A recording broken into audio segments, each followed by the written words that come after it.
recebido o recurso lá mesmo, e julga e devolve para a gente. A gente não recebe o processo de volta para autuar o recurso para mandar de volta para o tribunal. A gente já recebe tudo julgado. Para a gente aqui, a gente recebe o processo que houve um recurso, que subiu e que voltou e transitou em julgado cá. Embora a gente autue somente o agravo de instrumento, né? Por isso que a gente fala o agravo de instrumento em recurso ordinário. Tem 2 recursos. Lá no segundo grau ele tem os dois, o AI e o RO. Lá no segundo grau, quando você dá o provimento ao agravo de instrumento, é o resultado do agravo de instrumento. Quando você julga o recurso ordinário e dá provimento ao recurso ordinário, você está julgando a classe do recurso ordinário. Então, no primeiro grau, ele sobe ao mesmo tempo o RO e o AI. Por isso que é AI em RO. Por isso que a gente tem que ter cuidado na hora de subir e classificar corretamente. Eu não estou subindo um RO. Eu estou subindo um agravo de instrumento em RO. E o RO? Vai junto. Vai junto. No segundo grau? Como se, do primeiro grau, você manda só de uma vez os dois. Eu mando o agravo de instrumento em RO. Quando eu dou admissibilidade... E o RO? Sim. O RO vai junto. Lá? Fica tudo no mesmo processo. Vai junto. Mas não tem 2 registros? Não vai ter 2 registros? No primeiro grau, né? Eu tenho os 2 registros. Eu tenho o da negação do recurso. Não, e no primeiro? Quero saber no primeiro. No primeiro grau. Eu tenho o registro do recebimento do recurso e a negação do recurso. Não, escuta lá. Tu está lá no primeiro, tu tem um RO e tu tem um AI. Sim. Tá? Aí, na hora que eu subir com o AI, cadê o RO aqui, o resultado, a subida dele? Ele vai aí em RO. É como se eles estivessem indo os dois. Vai os dois só no registro. A própria classe. Aí, agravo de instrumento. Por isso que foi dividido na tabela. Agravo de instrumento em recurso ordinário, agravo de instrumento em rito sumaríssimo e agravo de instrumento em agravo de petição. Sim. Porque ele vai pegar o agravo de instrumento, que é o remédio jurídico para destrancar o recurso, recebe no segundo grau, e lá no segundo... É tanto que a gente não dá admissibilidade do AI, né? Porque a admissibilidade é do segundo grau. Ele recebe o AI e dá segmento, destranca o recurso. Quando ele dá o resultado do AI, ele baixa o AI no segundo grau. E abre para o recurso, porque ele agora automaticamente. Automaticamente. Ele vai abrir para analisar o recurso. Quando ele julgar o recurso, ele está dando baixa no recurso, o acórdão da baixa no recurso. Para o primeiro grau, a resolução, vamos dizer assim... É a admissibilidade. É a admissibilidade. Tudo bem. Pois é, mas a gente não está entendendo é o seguinte, porque antes a gente fazia assim, subiu aí, né? Então, automaticamente está subindo os 2, correto? Aí chegava aqui, vamos supor que o AI fosse provido. Aí devolvia... Não, aí tinha que fazer a conversão de classe, porque ele não vinha automaticamente o RO, não, no processo PJE. Não abre automaticamente o É que ele sobe o processo todo, né? Ele sobe uma cópia do processo todo. Então, ele tem lá o AI em RO e ele abre as duas. Primeiro, ele abre o AI. Se for negado o AI, o recurso morreu. Isso. Porque não vai ter nem admissibilidade no segundo grau. Só o AI. Se ele aceita o AI, ele abre o recebimento do RO e passa para julgar o RO. Mas eu estou não entendendo como é que a gente vai abrir essa admissibilidade do RO. Eu recomendo, eu já ia passar para vocês a orientação de olhar o manual. Eu trouxe um manual, aliás, eu trouxe um filtro do manual da gestão, que eu posso passar para vocês, especificamente do PJE e de segundo grau. Lá onde eu tenho todos os itens de entrada, todos os itens de saída, que a gente tem para ter uma compreensão melhor. Todo mundo que já olhou o manual, vê numa primeira parte, condição 1, condição 2, às vezes quando tem mais de uma condição, ou simplesmente o que está presente no histórico e o que precisa estar lá, como presente ou ausente para dar a saída. Então, o que está presente é a entrada, o que está ausente que mantém na pendência, ou o que tira da pendência. Então, na pergunta da colega lá sobre as duas petições do agravo de instrumento em recurso ordinário, tem uma no item 9293, o item 9293, ele fala exatamente de agravo de instrumento em recurso de revista. Se vocês puderem anotar...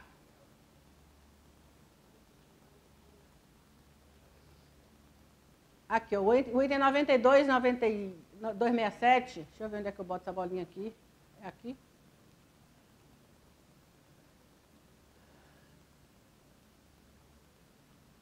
Inclui agravo de instrumento em recurso ordinário, convertido pela aplicação da fungibilidade. Mas o item é agravo de instrumento em recursos ordinários interpostos.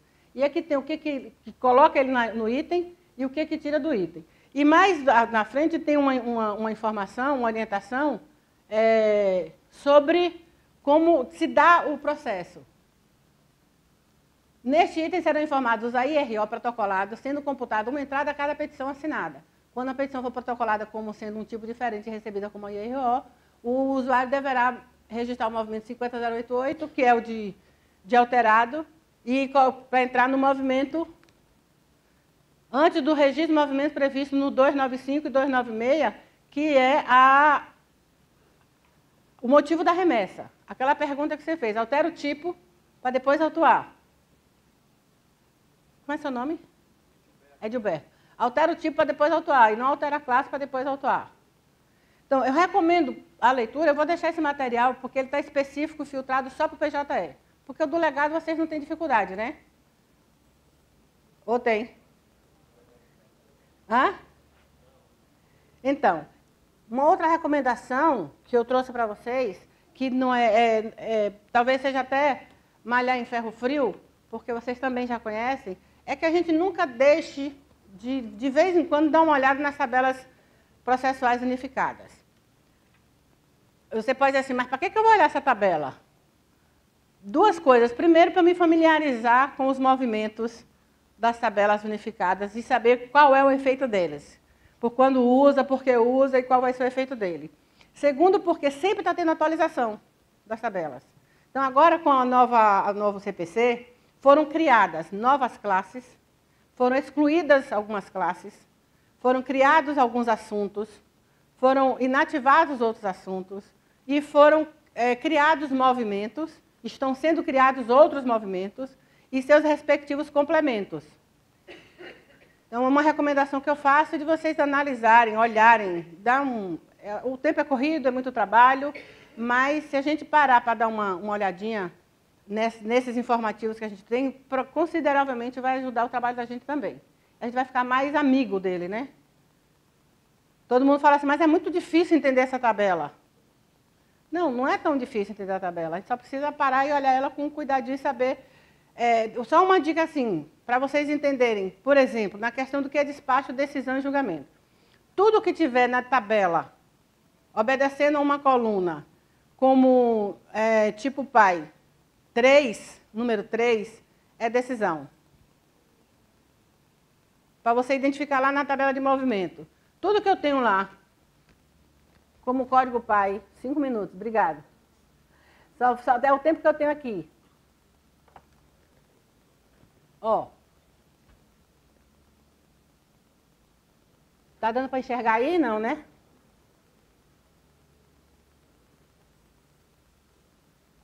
Talvez vocês também já estejam careca de saber isso, mas como a gente não sabe até onde está, até onde vocês conhecem,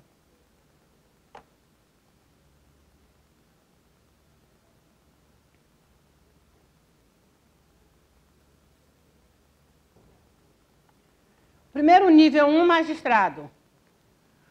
O terceiro nível, o segundo nível, está código 3, decisão. Se vocês caminharem mais lá para baixo, vocês vão encontrar 195 de julgamento e despacho, esqueci agora, não me lembro agora qual é o número do despacho, mas a gente procura aqui, 1109. 11009. Tudo que tiver na coluna de 11009 é despacho. Aí você fica naquela dúvida, o que é despacho, o que é decisão? O que é decisão, o que é julgamento? No primeiro grau, principalmente, a gente tinha uma confusão muito grande, porque tudo ou era despacho ou era decisão. Ninguém falava em sentença. Não era? Então, a admissibilidade de recurso, por exemplo, que é decisão, a gente chamava de despacho. E uma homologação de acordo era também chamada de despacho. E um julgamento de mérito a gente chamava de decisão. Por isso, quando implantou o PJE, houve muita confusão nessa compreensão do que era julgamento e o que era decisão. 193, eu falei 195, mas é 193. Então, grava assim, ó. Tem 1 na frente, é de juiz, não é de serventuário, não é de diretor, de escrivão. Tem o 3 na frente na tabela, é decisão. Eu estou na dúvida do que é decisão, vou ali, olho, eu abro a tabela lá e olho. Tudo que tiver naquela relacionado ali no 3 é decisão. Tudo que tiver com 193 é julgamento. E aí eu não vou mais me atrapalhar. Esses 3, a tabelas processuais unificadas e o manual da gestão, acho que são as ferramentas que vocês podem ter, assim, não é como livro de cabeceira, mas como livro de mesa ou um arquivinho aberto no computador para que vocês consultem. E mais, se vocês tiverem um pouquinho assim de curiosidade, o fluxo do PJE. Se vocês pegarem o fluxo do PJE e colocarem lá, processo recebido, recurso, processo novo recebido, e lá na tabela da gestão, onde é que está aquele item 24, 26 ou 27, 28 no primeiro grau, no 24 no segundo grau, você vai identificar que aquilo ali é processo novo recebido, que ele chegou e caiu naquele item. E para ele sair daquele item, ele precisa ter uma baixa, uma decisão, um julgamento, um retorno em diligência, ou uma subida, alguma coisa assim. Não tenho mais tempo. Acabou meu tempo. Como é seu nome, João? Pois é, João está ali, ó. Então, gente, como eu disse, eu vou ficar mais tempo aqui. É de Gilberto? A colega aqui, ou outra pessoa que quiser, mais tarde a gente volta lá naquele tema lá, da questão da decisão, das petições e agravos de instrumento em RO, e a gente analisa melhor e talvez eu consiga explicar de uma forma mais fácil. Tá? Porque como é palestra, fica meio dividido. De qualquer forma, gente, muitíssimo obrigada. Né? Foi uma honra imensa estar aqui com vocês. É um prazer estar aqui com vocês. Espero que eu tenha contribuído com um pouquinho, né, o conhecimento para vocês e estou à disposição.